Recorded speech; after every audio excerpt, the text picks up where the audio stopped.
Hello students, अपना जो last video था उसमें अपन ने देखा था कि जो जनसंख्या जो है, मानव जनसंख्या, वो क्या होती है, किस प्रकार से प्रभावित होती है, किस प्रकार देश की इकोनॉमी जो होती है उसको प्रभावित करती है, जनसंख्या वृद्धि को प्रभावित करने वाले कारक कौन कौन से होते हैं और किस प्रकार से अपन जनसंख्या जो है उसको कंट्रोल कर सकते हैं।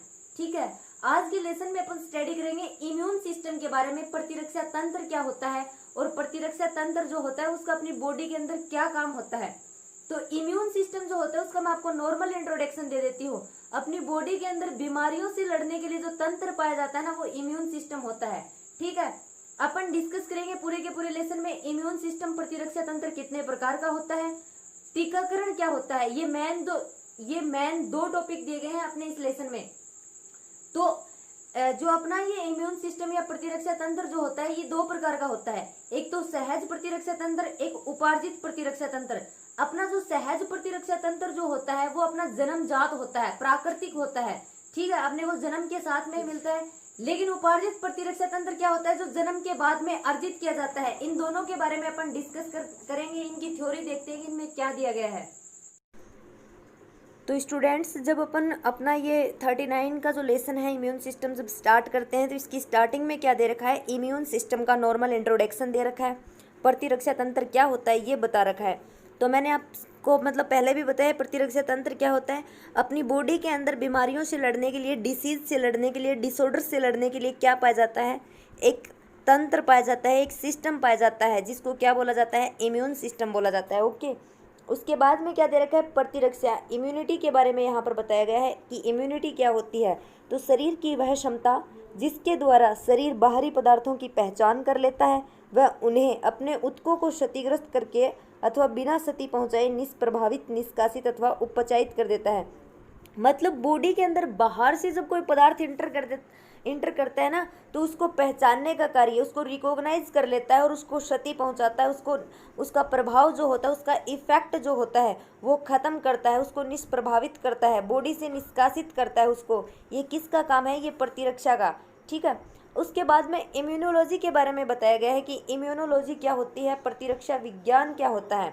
अब इम्यूनोलॉजी क्या होती है, इसमें यहाँ पर दिया गया है कि इम्यूनिटी शब्द लैटिन भाषा के इम्यूनिस शब्द से लिया गया है, जिसका अर्थ है फ्री ऑफ बर्डन, अर्थात विभिन्न रोग कारकों से सुरक्षा प्रदान करने की क्षमता। इसके अध्ययन को प्रतिरक्षा विज्ञान के नाम से जाना जाता है। प्रतिरक्षा विज्ञान के अंतर्गत प्रतिरक्षा तंत्र के विभिन्न घटकों में कार्य प्रणाली का अध्ययन किया जाता है।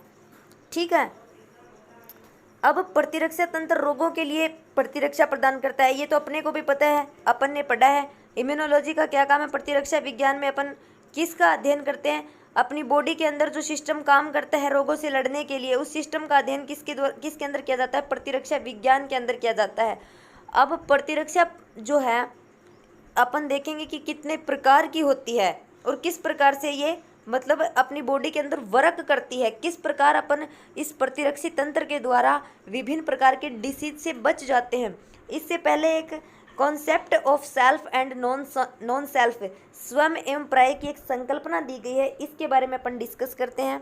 इसमें क्या दिया गया है, हमारे शरीर में स्वयं एवं पर्याय को पहचानने की क्षमता पाई जाती है, अर्थात वह शरीर के बाहर से आने वाले समस्त कारकों को बाहरी मानते हुए उन्हें शरीर से बाहर निकालने के लिए प्रतिरक्षा तंत्र को उत्तेजित करता है, जिससे उन बाहरी कारकों को शरीर से नष्ट किया जा सके। ये तो आप भी जानते हैं, अपनी बॉडी के अंदर कोई भी बैक्टीरिया, कोई भी वायरस, किसी भी प्रकार का बाहरी पदार्थ जब इंटर करता है तब जाकर अपना ये जो सिस्टम होता है ना, ये एक्टिव होता है और उन बाहरी कारकों को क्या कर देता है, नष्ट कर देता है।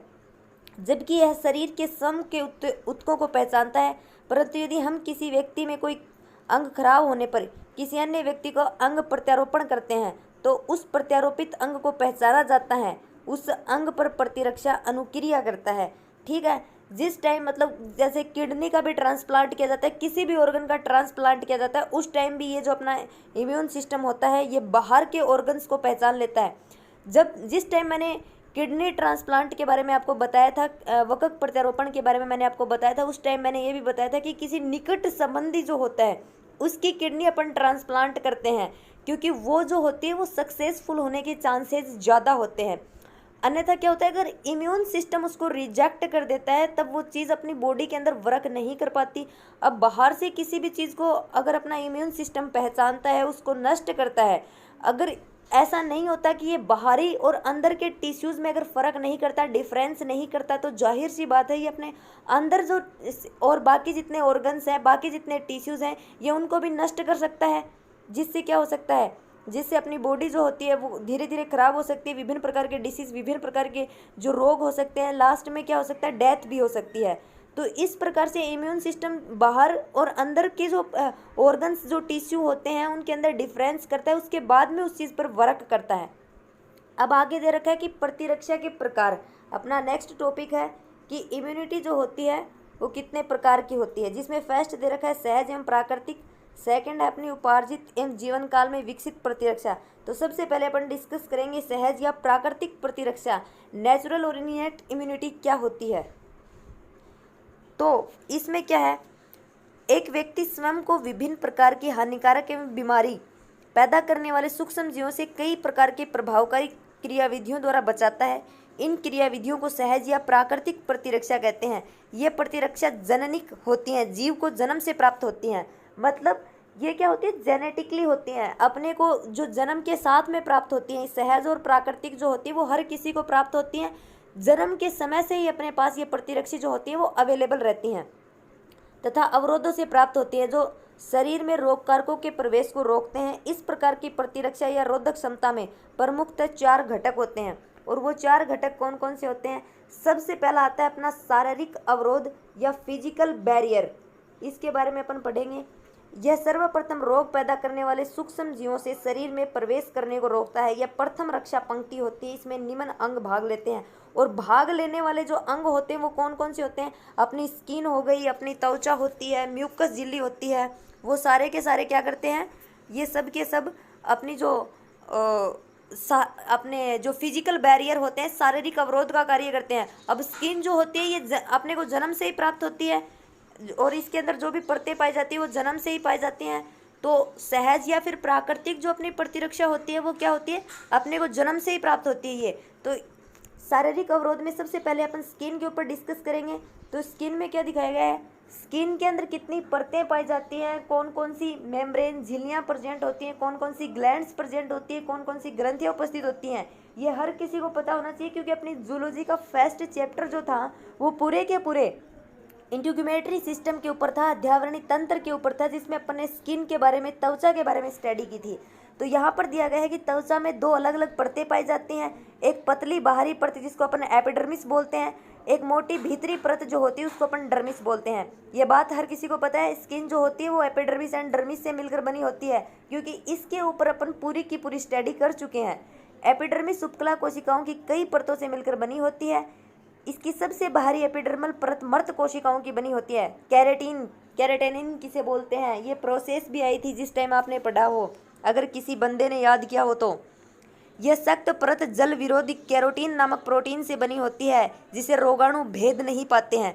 अब रोगाणु भेद नहीं पाएंगे तो क्या नहीं होगा, वो स्किन के द्वारा अपनी स्किन जो अपनी बॉडी होती है उसके अंदर एंटर नहीं कर पाएंगे। इस प्रकार से अवरोधक बैरियर का काम कर रहे हैं ये। आंतरिक परत डर्मिस संयोजी उत्तक की बनी होती है, जिसमें क्या होता है, जिसमें ब्लड वेसल्स, बालों के रोम, ग्रंथियां और पसीने की ग्रंथियां शामिल होती हैं।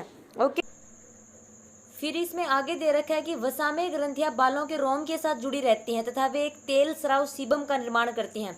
ये जो ग्लैंड्स होती हैं ये क्या होती है, बाल जो होते हैं, बालों की जो रोमों के साथ जो जड़ें होती हैं ना वहाँ पर प्रेजेंट रहते हैं, और सीक्रेशन किसका करते हैं, सीबम का। सीबम में क्या प्रेजेंट होता है, लैक्टिक अम्ल और वसीय अम्ल। ये अम्ल त्वचा की पीएच 3 और 5 के बीच बनाए रखते हैं। इस कम पीएच पर अधिकांश सूक्ष्म जीवों का विकास नहीं हो पाता, क्योंकि क्या होता है कि जब पीएच का मान कम होता है तो वहाँ पर माइक्रो ऑर्गेनिज्म जो होते हैं, सूक्ष्म जीव जो होते हैं वो डेवलप नहीं हो पाते हैं। भक्षकाणु त्वचा रोगजन को के प्रवेश को रोकती है। इसकी कम पीएच अधिकांश जीवाणु वृद्धि को रोकती है। त्वचा में छोटा सा कट लगने पर रोगजनक प्रवेश कर जाते हैं तथा वे शरीर में संक्रमण पैदा करते हैं। इसके साथ त्वचा में विभिन्न प्रकार के कीड़े काटने से भी रोगाणु शरीर के अंदर प्रवेश करते तथा वे शरीर को रोगों से ग्रसित कर देते हैं। मतलब जब स्किन पर कट लग जाता है तो उस कटे हुए स्थान से क्या होता है, माइक्रो ऑर्गेनिज्म या फिर बैक्टीरिया जो होते हैं, जीवाणु जो होते हैं वो अपनी बॉडी के अंदर एंटर कर जाते हैं। सेकंड जो है वो अपनी म्यूकस झिल्ली। अब म्यूकस झिल्ली जो होती है वो किस प्रकार से अपने इम्यून सिस्टम में इम्पोर्टेंट रोल प्ले करती है।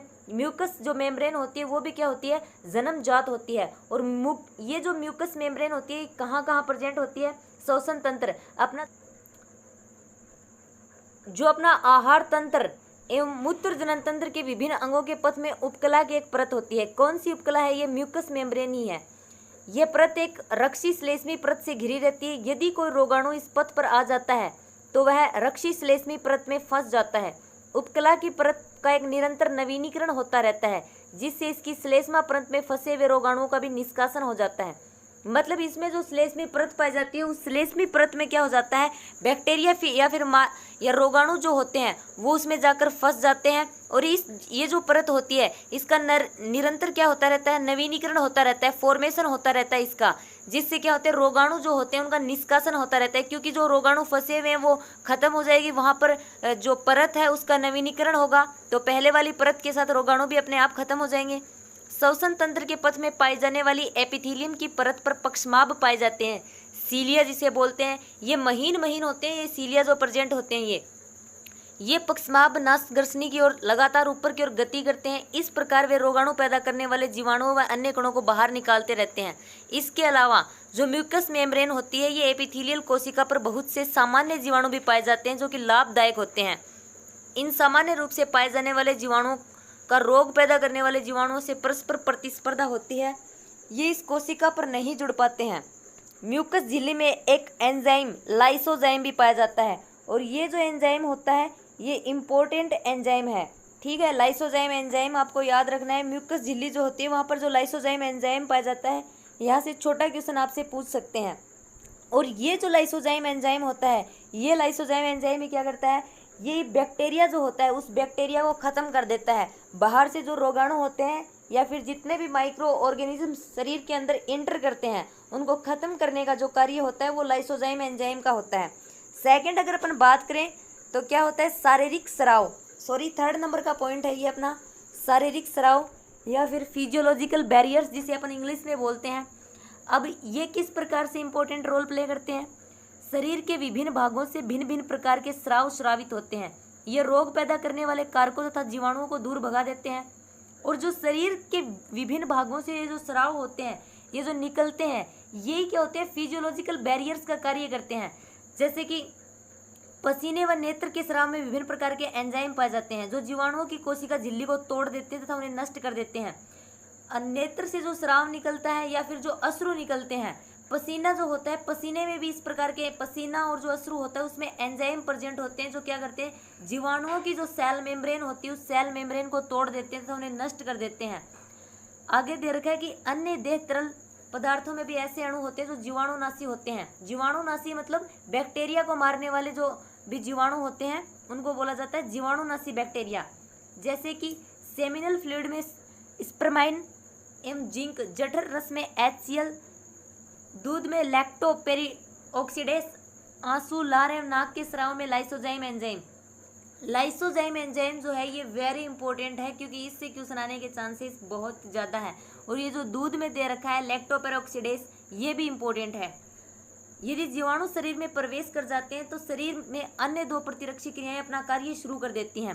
प्रथम, विलयशील रासायनिक कारक जो केमिकल फैक्टर जो बॉडी के अंदर प्रेजेंट होते हैं अपना जीवाणुनाशी प्रभाव शुरू कर देते हैं, जिन्हें पूरक तंत्र कॉम्प्लीमेंट सिस्टम बोला जाता है। एवं द्वितीय, भक्षक कोशिका क्रिया फेगोसाइटस द्वारा उन्हें मार दिया जाता है। पूरक तंत्र जो ये फेगोसाइटिस की जो प्रोसेस होती है इसके बारे में नीचे दे भी रखा है। जो कॉम्प्लीमेंट सिस्टम होता है, ये कॉम्प्लीमेंट्री सिस्टम क्या होता है, कॉम्प्लीमेंट्री सिस्टम मेन ये होता है कि एक एंजाइमों से बना हुआ समूह होता है, एंजाइमों का एक तंत्र होता है। इसमें इसकी थ्योरी में क्या दे रखा है, पूरक तंत्र लगभग 30 प्रोटीन से अधिक का एक समूह होता है। कुछ पूरक तंत्र के घटकों को अंग्रेजी के शब्द सी एवं उसके साथ संख्या से प्रदर्शित किया जाता है। इनमें लिखी हुई संख्या इनकी खोज का क्रम दर्शाती है। मतलब जैसे जैसे इनकी डिस्कवरी हुई ना उसके बेस के ऊपर इनको ये क्रम दिया गया है, उसी प्रकार से इनको लिखते हैं। इसमें सबसे महत्वपूर्ण व सबसे ज़्यादा पाए जाने वाला घटक C3 होता है। इनकी नंबरिंग इसी प्रकार से दी जाती है C1, C2, C3, C4।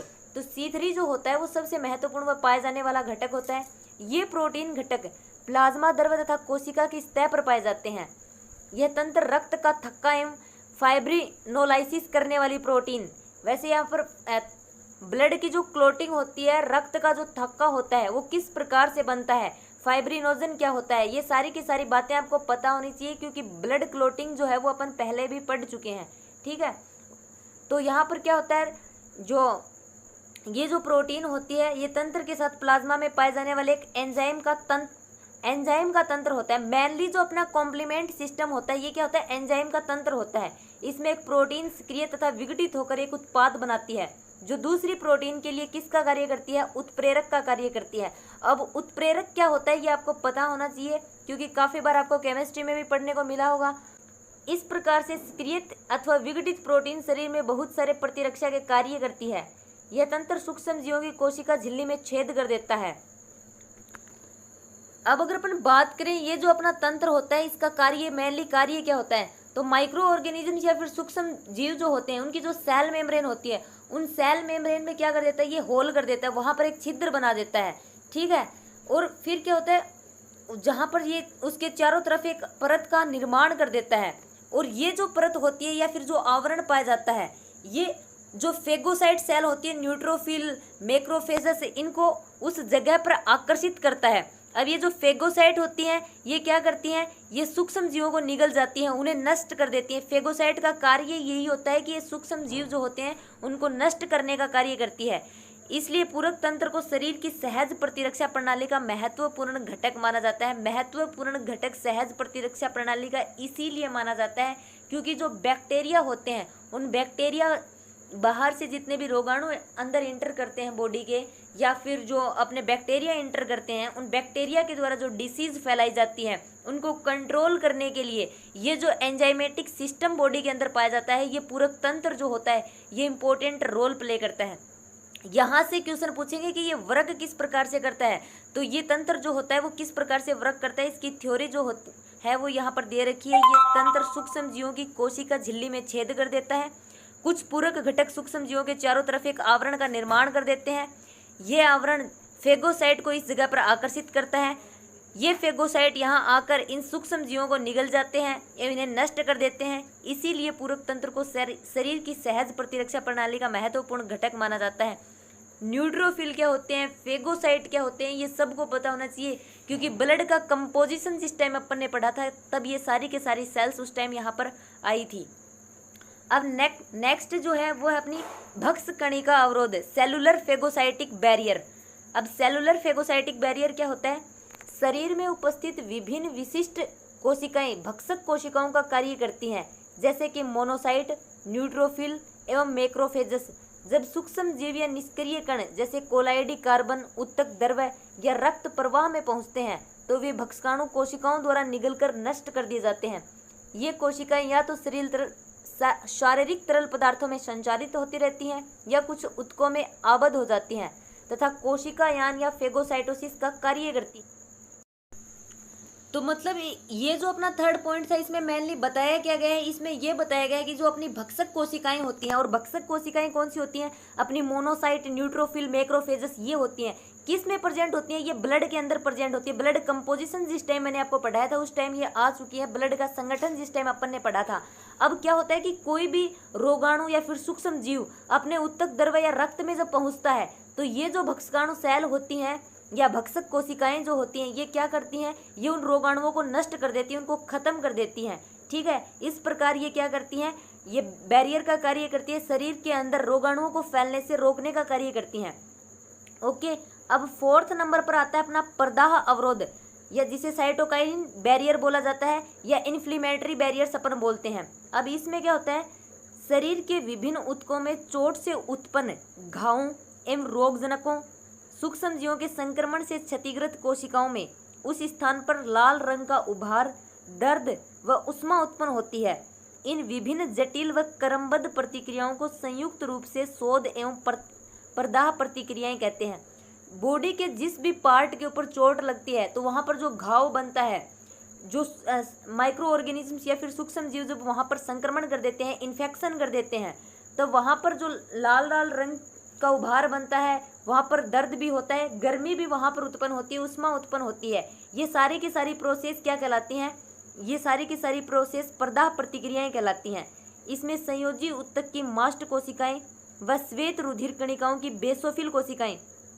अब श्वेत रुधिर कणिकाएं जो होती हैं उनका कंपोजिशन भी अपन ने पढ़ा था, मतलब कितने प्रकार की होती हैं वो, उसका पूरा का पूरा संगठन ब्लड कंपोजिशन में भी पूरा का पूरा जो अपन ने पढ़ा था कि आरबीसी, ये अपनी डब्ल्यूबीसी जो थी उसमें बेसोफिल, जितनी भी सेल्स थी पहले आपको वो पूरे के पूरे ब्लड का जो कंपोजिशन है वो याद करना है। फिर ही आपको याद होगा कि फेगोसाइट सेल कौन सी होती हैं, जो श्वेत रुधिर कणिकाएं जो होती हैं वो कितने टाइप की होती हैं।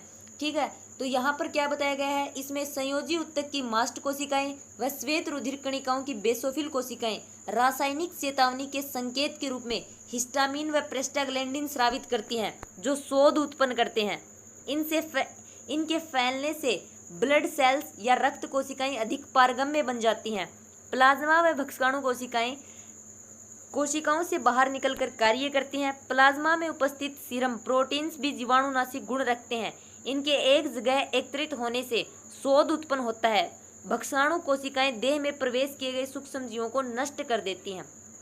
ठीक है, ये तो था अपना, ये क्या था, ये सहज प्रतिरक्षा थी, मतलब जो अपने को जन्मजात जो प्रतिरक्षा अपने को मिलती है उसकी बात हुई थी।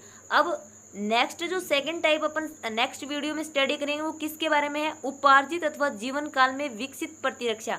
मतलब ये उपार्जित प्रतिरक्षा इसको क्यों बोला गया है, अपन जन्म के बाद इसको अर्जित करते हैं, जन्म के बाद अर्जित की जाने वाली प्रतिरक्षा क्या कहलाती है, उपार्जित प्रतिरक्षा। और अपने को जन्म के साथ जो मिलती है वो सहज या फिर प्राकृतिक प्रतिरक्षा होती है। ठीक है, तो ये जो अपना सेकंड टाइप है इसके ऊपर अपन अपने नेक्स्ट वीडियो में डिस्कस करेंगे।